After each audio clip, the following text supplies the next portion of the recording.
So I don't know about you, but I find the stories of Rabbi Nachman's stories absolutely fantastic. The first story was about finding our neshamas. It's not so easy. Once you find your neshama, and your neshama is existing in this world, then how do we cope? Here we go. We're on page Samach Hey in the Rav Schick's version of his Pirush on the Sipurei Maasiot. So the story goes like this. I'm going to read the whole thing in the bottom, and it's just going to be a little bit faster that way. So then they were the girls, that is the neshama, who is the Bas Kesar, that is the emperor's daughter, with the 11 princesses who actually represent this Mani Ketoras, which have been brought up out of the Kali and are now sailing on the boat, the Yam Chachma, and they're in really, really high places, but they're in this world. Ki gam Ruchnius and Nikras Yam, because in Ruchnius there's also a concept, this island, they found an island. So also in Ruchnius, which is called the sea, Yesham b'bechinas I, but there's dry land in the middle of the sea of Chachma. There are places that are empty of Chachma. So that you have to be careful even when you're dealing in Torah, that you don't fall into a trap and mistakes of errors in information and judgment. Or so many times when you're studying Torah, even in the yeshiva, that you can make a mistake and you can see that you're thinking that you see the real true light. But it's only in your imagination. Like in the dark, and when you're in the darkness and at night. That sometimes there's a tree that has some glow to it, or there are night flies, what do they call it, fire bugs or lightning bugs, that's what we used to call them. Because also in Ruchnius, which is called the sea, so you have to be careful that you may come to dry land someplace, even in the midst of your Torah studies. So they came near to this island. Once again, they were confident in their position and they weren't careful. When they came to this, they find that there were 12 thieves there. The Gazlanim are armed robbers. So the way that Hashem created the world is He created Kedusha. He also created another side, the Davar Acher. He created the side of the Sitra Achra. So he says, so this is the way Hashem created the world. There were 12 different tribes. There were also the 12 Alufim of the leaders of Esav.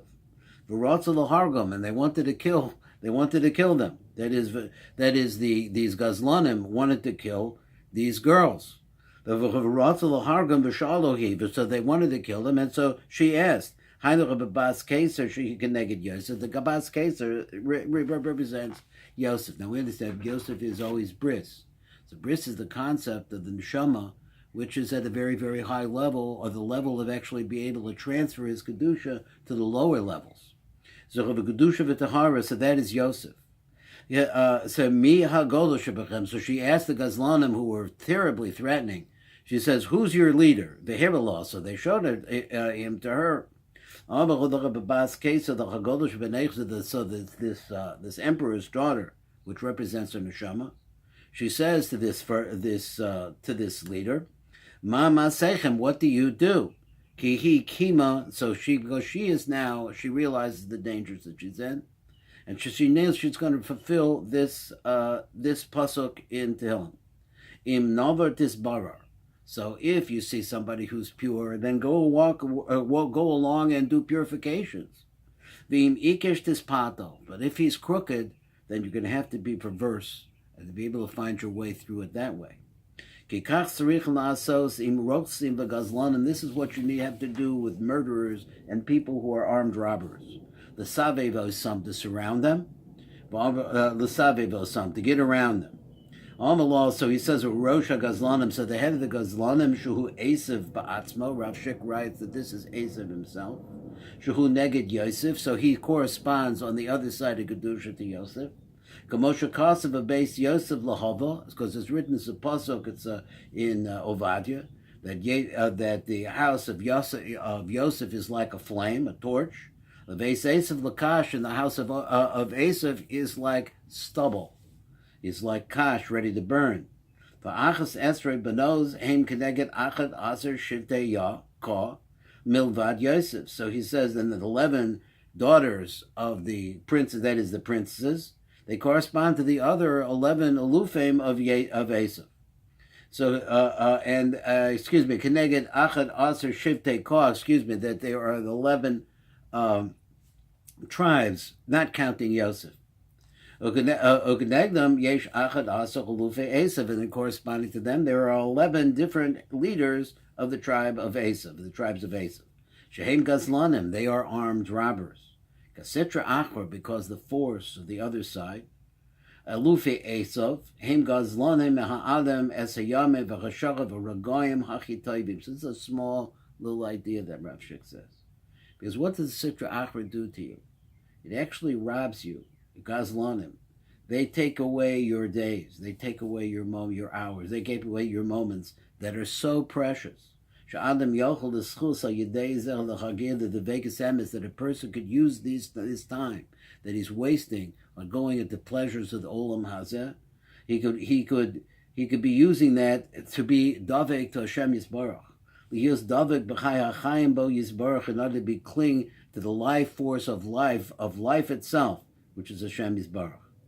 Amaloha Bas Keser, the Bas Keser then says to this chief man, which is not saying it's this Neshama, now is talking, which is represented by Yosef, which is now talking to Esav.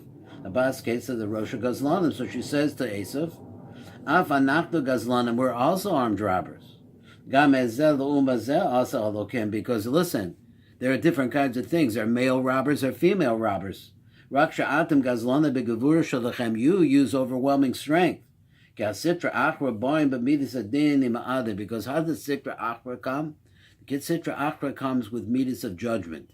So it's constantly judging you. First of all, it tells you that you're no good, that you can't succeed, that there's no way that you could possibly be successful. And so therefore you stop doing things. They steal from you your time. They steal from the time that you have in this world. That you won't have the time to learn Torah and to be able to fill the mitzvahs. But we also steal. But we steal through using our wits. But Maimram Zal, the rabbi said like this, so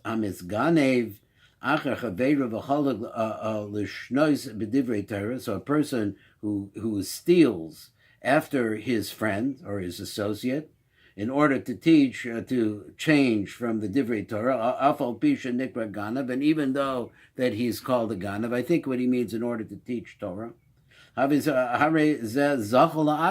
person is acquiring something. So let's say he's supposed to do a little shtickle business, or he's supposed to be someplace else, but you want to learn Torah instead. So you learn a shtickle Torah, but that's also stealing away from that particular time for the purpose of Torah. This person is called Zochel Atzma. The person has a tremendous merit for this. Now it's not like this. You can't trick somebody. You can't say somebody you're going to do one thing and you actually do something else. But if what you want to do is you want to have a chance to learn Torah, but they say that you're going to be punished. So then you could do a trick on a person in order to be able to have time to learn Torah, because learning Torah is the ikar in life. Because whatever he's stealing a schos for himself. Torah, tefillah, v'kiyam ha-mitzvahs, he does Torah and he does tefillah, he has to keep the mitzvahs. So this is what the Bas Keser says. You have to know. I'm a person who knows many different languages. There are different types of languages of tefillah which are brought down in different places. This is a Midrash in Gada. There are many, many different names that are called tefillah. The Elohim, one is tehif tefillah, another one is tekina. Tza'aka, crying out. Za'aka, another kind of crying out. Na'aka, cleansing. Ranana, rejoicing. Shava, pegia, tefillah, hilul. All of these praising, all of these different words are different attitudes and different directions that we could take in terms of praying. Hare Yud Lashona Shel Tefillah. So she says, I know 10 languages. The 10 languages of Tefillah. V'kli zemer also with musical instruments. What does musical instruments do for us? Zu simcha. This makes joy. The bechinas kinor v'nevel. So these are different kinds of cymbals and harps. Tov v'cholel, different musical instruments of the day. Kim tefillah v'bakasha v'simcha. Because if you can put tefillah, seeking God and asking Him, and also do it with joy, life in this world could be very, very easy. They have a little joke in your voice. They have a little fun in the life that you live, and always be looking for the simcha in everything. So then he says, what profit? What are you going to gain out of killing us? But you should marry us because we are the female aspect, and we will share back and forth between you and us. And you'll wind up having all of the wealth that we have right here on this boat. Remember the boat? The boat represents the physical body, but the physical body can be filled with the joy of Torah, the joy of the simcha that comes with the singing and the praising of Hashem, these 10 languages that he talked about. Because now she's starting to really use her seichel. Because now she's already sees that she has found into the trap of murderers. So then she gives him some advice. Look, you don't have to kill us. We could have fun together. So this is the secret of Rabbeinu Adgoidish said. Niknas the base of Blia. What does the tzaddik do? And this is a big idea in Torah, really. The tzaddik enters into your esophagus, into the place where you swallow. Everything is swallowed up inside of you. And here's talking about the tumah that exists in it. So he goes right into the esophagus of the Sitra Achra. So then he has to start to vomit up. And to bring out all the kedusha that's been swallowed in there. The Rabbeinu HaKodesh in these stories is showing us all different kinds of ways where he is entering into us and showing us how that we can that he can bring out the best out of us, because what he meaning to say that the kedusha that's inside of us that's trapped by the other side. Besod Chayil Bala v'Yakieno, and this is that they swallowed a tremendous amount of power. Chayil could be the soldiers or whatever it would be. But then they had to vomit them out, because if you put something down your throat, you wind up choking and you vomit. It's not enough that the other side should vomit out all of the kedusha that it swallowed. But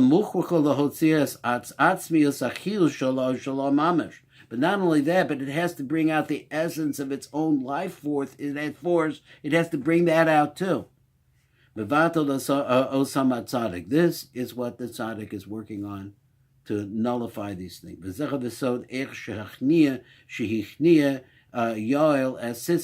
is also the secret at how it is that Yael, she was able to humble and beat down Sisera. The Chachamim said the Gedoylech of Avera Dishma, a Gevera that a person does for the sake of heaven, is tremendously powerful. As it said, that blessed amongst women is Yael. So she saw them the tremendous treasure that she had inside the boat. Remember, the boat is a metaphor for her body, for the body of a human being. So Hoshasham Ashiras Gadola Ma'od, because inside of all that simcha, was all that simcha and all these treasures. And let's see what Rabbi Schick says, a nice little board on this. So he says, Shahoisasham Ashiras Gadola Ma'od, Oros Tzachzachos, beautiful, shining lights. Oros Elyonim, upper lights, the lights of Atik Yamin, the lights of Zer Anpen, the lights of before that, the lights of Adam Kadmon, and the ultimate light, the light of the Ein Sof Baruch Hu, v'nisrasu to the Recha, because they saw those lights, they said, oh, I want that for me. Yehem chashvu, because they thought like this, she'achshav yuchlu linok mekadusha azu, because this is what they ultimately want, to suck off of that Kedusha, because that gives them the life that they want. It's the most wonderful thing for a selfish person for the selfishness itself to get a hold of the force of Kedusha. It's brought over here. This is the reason why the Goyim want our money. Now, I traced down my family past. They came from a little shtetl in Lithuania. In 1941, the people were poor there. I mean, really poor. The Lithuanian Guard, the right-wing Guard, with the help of the Germans, but they were actually inspired because the Germans weren't there. They took all the Jews that were in the little shtetl and did this all over Lithuania. They gave them shovels and they marched them out under gunpoint into the forest. They had them dig a deep pit and they shot them into the pit. Then they came to their houses and they're going to steal all the tremendous money that these Jews had. All this tremendous, nothing there. Because once they get a hold of it, it's nothing again. And this is what he says. So you see that the Goyim had plenty of money. They have all the money in the world. Im kol zos heim te'evin the dinner shall Yehudi, but even so, they want $1 from a Jew. Ki'ilu lo ro mamon me'olam, because when they look at a Jew, they see some tremendous wealth there. They don't know what they're looking at. They only understand money as a physical coin that you could do something with. Because the gold and the silver that they have, they don't shine. There's no godliness in it. Which is not true of our money. We have colors, just tremendous illuminations, that are constantly shining. So since what they showed them, the tremendous ashirish that they have, remember it's in their boat, which is their bodies, right? They could take you out in the forest and shoot you. They could bring crusaders in. They could do all kinds of wonderful things. So they had already destroyed many Jews, and they already had acquired vast fortunes of neshamos that they had taken from these Jews. And so they took them on all the different places on their island where they had hidden this money. And Rav Schick writes that this is where they hid all of the Kedusha of all the Jews that they have murdered. Now, I know that we've learned this in Likutei Moharan, it's a tremendous secret of why it is that the slaughterers of the Jews, that very often their children convert and become Jews. I'm talking about the biggest Rishonim in the world. Why do their children wind up getting involved with us? He says, because the real truth is spiritual. And the real wealth that they're trying to take from us is spiritual. And when they shed our blood, the spirit that's inside of it rises up, and they're surrounded by this tremendous, tremendous spirit. And it has effect on them, even though they're murderers and they're blood spillers and all of this. But nonetheless, it has a very powerful effect and often comes out on their children. Shehem gazlu mehem. So it says, so then they made a deal like this. They agreed that they wouldn't get all married at the same time. But it'll be one at a time. This is a little shtickle secret that he says. So these princesses, which are represented again, which is a metaphor for the Ketores. So he said, Kulan babas achas, they shouldn't get married all at one time. So he wants to tell you a little secret that you have to know about what you need to do with your life. But they should get married one after the next. In other words, there's 11 samamanim, there are 11 different these gazlanim, and then the 12th would be the biggest one, the one at the top. So they go one by one. Why? Because you can't just say, I'm going to get rid of the tumor that's inside of me. You have to work on it. Like it says like this, I'm